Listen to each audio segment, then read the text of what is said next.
माणसाची धाव भुंकणापर्यंत तसं माणसाची धाव त्याच्या विचारापर्यंत असते. तुम्ही कुठलीही गोष्ट विचारात जर करू शकता तर ती प्रत्यक्षात करूच शकता.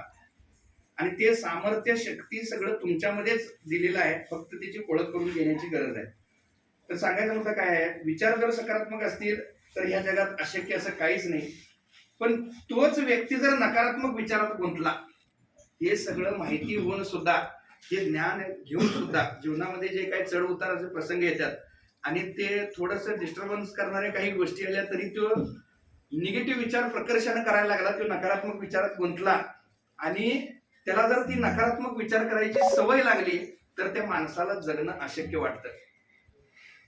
मग तुमच्या मनातले निगेटिव्ह विचार काढून जर टाकायचे असले तर सद्गुरूंनी प्रार्थना सांगितलेली आहे. पण परत परत सांगून सुद्धा आपण इतकं बिझी आहोत की आपण डोक्यानं रिकामं झालोय हेच आपल्याला कळत नाही प्रार्थना तोंडात येण्यासाठी. तर प्रार्थने व्यतिरिक्त अजून कुठले काय उपाय आहेत का जेणेकरून मनातले नकारात्मक विचार काढून टाकता येतील? अशा एक 10 पद्धती मी तुम्हाला सांगणार आहे की तुम्ही सतत 24 तास हाय एनर्जीनं पॉझिटिव्ह राहायच्या 10 पद्धती तुम्हाला मी आज सांगणार आहे. तर त्यातले पहिली पद्धत आहे, स्वतःशी स्वतःचा संवाद करताना कधीच नकारात्मक बोलू नका. म्हणजे कळत न कळत आपल्या मनात जे विचार येतात आपण स्वतःबद्दलच नकारात्मक विचार करतो. मला हे जमणार नाही, घडणार नाही, असं होणार नाही, असं आहे तसं आहे, परिस्थिती अमुक आहे तमुक आहे. किंवा स्वतःला कमी लेखत असतो आणि स्वतःची किंमत स्वतःच्या हाताने कमी करत असतो. म्हणजे काय, कोण तर विचारते काय काय काय नाही तुमच्याकडं, त्यांच्याकडे काय नाहीच. मग त्याच्यामुळं या की गरीबाकडे जेवायला, आम्ही काय बाबा गरीब. मग हे जे आहे की नाही स्वसंवाद, स्वतःबरोबरचा करतेला संवाद, त्यात तुम्ही कधी निगेटिव्ह बोलू नका. दुसरा मुद्दा असा आहे, डोक्यात हे तुम्ही पक्क बसवा की जे जे तुम्हाला हवं आहे सगळंच तुम्हाला काय मिळणार नाही, थोडंफार मागं पुढं कमी जास्त होणार आहे. आणि जे नाही त्याचा विचार करण्यासाठी हे जीवन नाही आहे.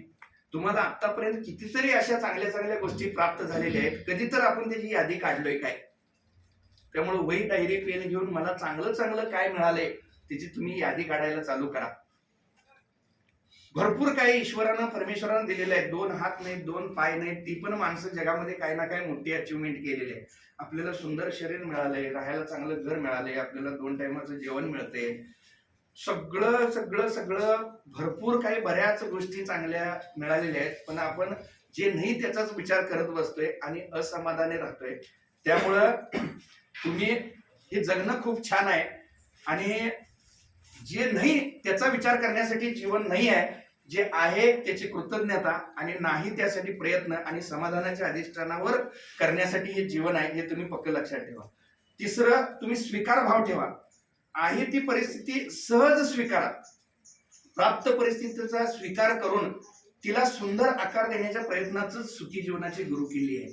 मग माझ्याच वाट्याला असं का, परिस्थिती अशी का, मग ती स्वीकार करत नाही आपण आणि व्हायबल होतो. चढ उताराचे प्रसंग आले, परिस्थिती काय तर डगमगली, तर त्या परिस्थितीचा पहिल्यांदा स्वीकार करायला पाहिजे, ती स्वीकार भाव ठेवायला पाहिजे. किंवा घरातली माणसं ही अशीच का, ही बायको अशीच का वागत्या, ही घरातली माझ्याशी अशीच का वागत्या, ह्यानं असं बदल करायला पाहिजे, त्यानं तसं बदलायला पाहिजे, माझ्या मनासारखंच घडायला पाहिजे. हे असं जे विचार आहेत की नाही ते पहिल्यांदा तुम्ही काढून टाका. तुम्ही स्वीकार करा. बदल पहिल्यांदा स्वतःमध्ये घडवा, तुम्हाला जग बदललेलं दिसेल. म्हणजे महाराजाकडे गेला, महाराजांनी उपाय सांगितला की पिवळा रंग जास्त तुम्ही बघा, सोनेरी रंग जास्त बघा. मग त्यानं सगळं जग सगळं सोनेरी करायला चालू केला, घरातल्या वस्ती सगळ्या सोनेरी करायला चालू केला. लई एवढं 50 लाख 1 कोटी खर्च केला. परत महाराजाकडे गेला, मग काय केला, सगळं बदललं की म्हणाला. मग अरे तू सोनेरी कलरचा चष्मा जर लावला असतास तर तुला सगळं सोनेरी दिसलं असतं की म्हणाला. जग सगळं बदलायला कशाला चाललाय तुला? म्हणजे सोपं जे आहे, म्हणजे बदल कुणामध्ये करायला पाहिजे. व्यक्ती कशाही असो, जगात एवढे 800 करोड लोक आहेत, तुम्ही बदल स्वतःमध्ये केला, तुम्हाला जग बदललेलं दिसेल. एखादा व्यक्ती कसाही असो, तुम्ही त्याच्या प्रति पॉझिटिव्ह विचार करायला चालू केला, त्याचं तुमच्याशी वागणं बदलेल. सद्गुरूंना अल्टिमेट हेच सांगायचंय की तुम्ही स्वतःवर काम करा. चौथा मुद्दा काय आहे, स्ट्रगलनं निगेटिव्ह होऊ नका. स्ट्रगल सर्वांनाच करावं लागत असते. जगात फुकट काय तर मला मिळेल अशी कुठलीही गोष्ट नाही आहे. स्ट्रगल हे जीवनात चढ उतार हे कसं आहे, दिवसानंतर रात्र, सूर्योदयानंतर सूर्यास्त, हे सगळ्या गोष्टी जीवनात गरजेच्याच आहेत, लक्षात घ्या. सगळं काही अलबेला असलं तर जगायला मजाच नाहीये काय. आणि तुमच्यावर जर संकट आली, दुःख आली, समस्या आल्या, तर ते तुम्ही स्ट्रॉंग आहात आणि तुमच्यातली क्षमता बाहेर काढायला, तुम्हाला तुमची क्षमता दाखवून द्यायला तुम्हाला चढ उतार जीवनामध्ये येत असतात. त्यामुळं काय तर स्ट्रगल आलं की लगेच निगेटिव्ह होऊ नका. 5वा मुद्दा काय, संकट कुठल्याही जीवनात आलं तुम्ही आनंदानं त्याला सामोरे जा. पॉझिटिव्ह विचारानं कोणत्याही समस्येवर थंड डोक्यानं विचार केल्यास तुम्हाला नक्कीच मार्ग सापडतोय. संकट कुठलेही आलं तुम्ही फक्त प्रार्थना म्हणत राहा, तुम्हाला तुमचं अंतर्मनच तुम्हाला त्यातला मार्ग 100 नाही 110% दाखवते, असं माझा अनुभव आहे आतापर्यंतचा. 6वा मुद्दा असा आहे की विचार बदला नशीब बदलेल, मनस्थिती बदला परिस्थिती बदलेल. विचारात मूळ विचार आहेत, लक्षात घ्या.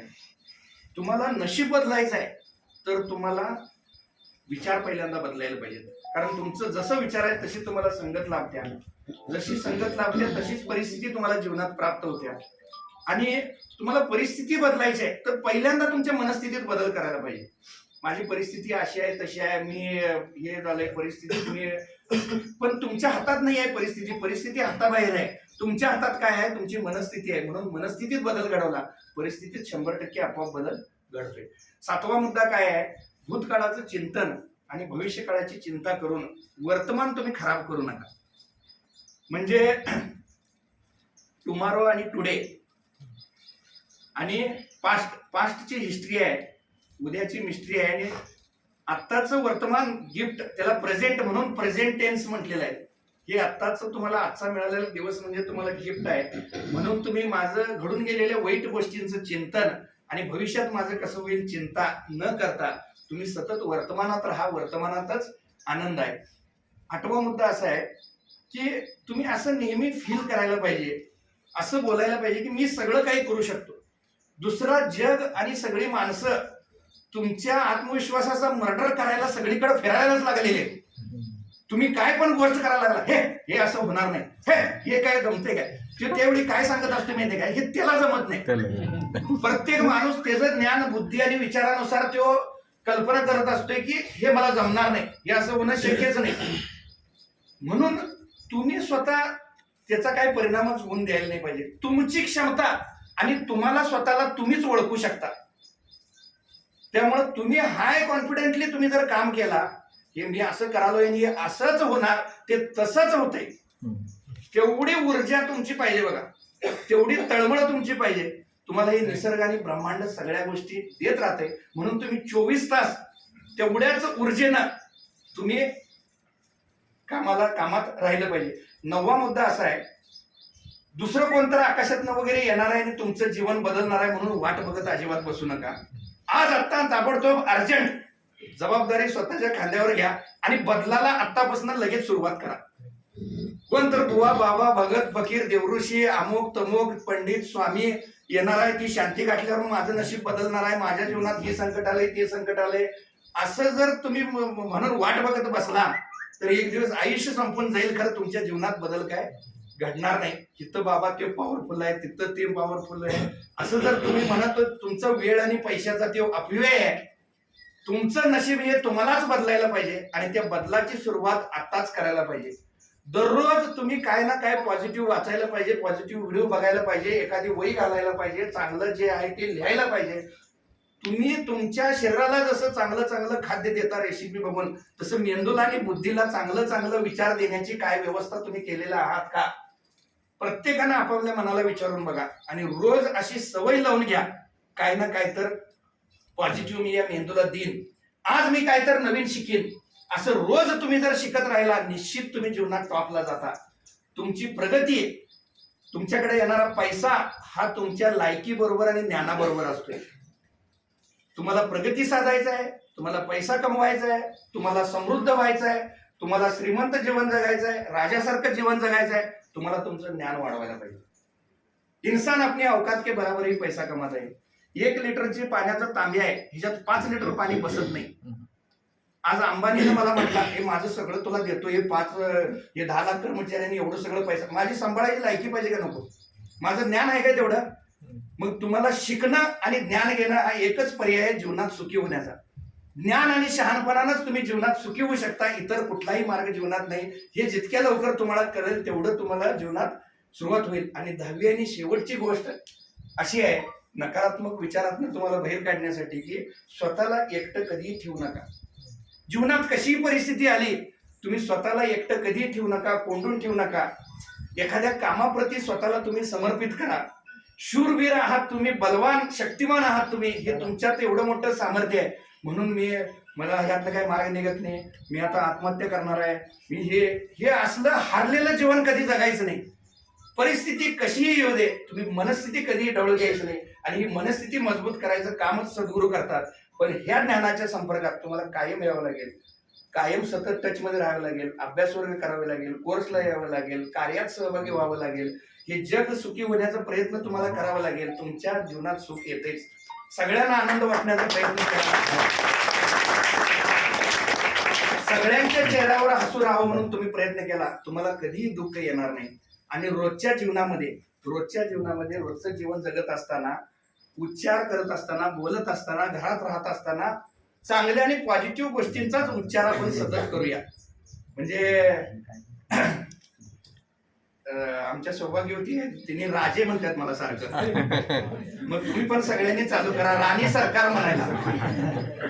मग आपलं कसं असते, होय हो होय हो, चालू करणार की आम्ही राहायचं का राहायचं सगळ्यांनीच पहिल्यांदा जरा अफोर्ड वाटेल, पण नंतर तुम्हाला त्याची सवय होऊन जाईल. मग काय ना काय पॉझिटिव्ह आपण आजपासून सुरुवात करूया. असं 8 चॅप्टर झालेले आहेत, वेळ कमी आहे. लर्निंग ऑफ द डे, तुम्ही हरिपाठाला रोज आला, रोज तुम्हाला काहीतरी नवीन ऐकायला मिळेल एवढं मी सांगतो. माझ्याकडे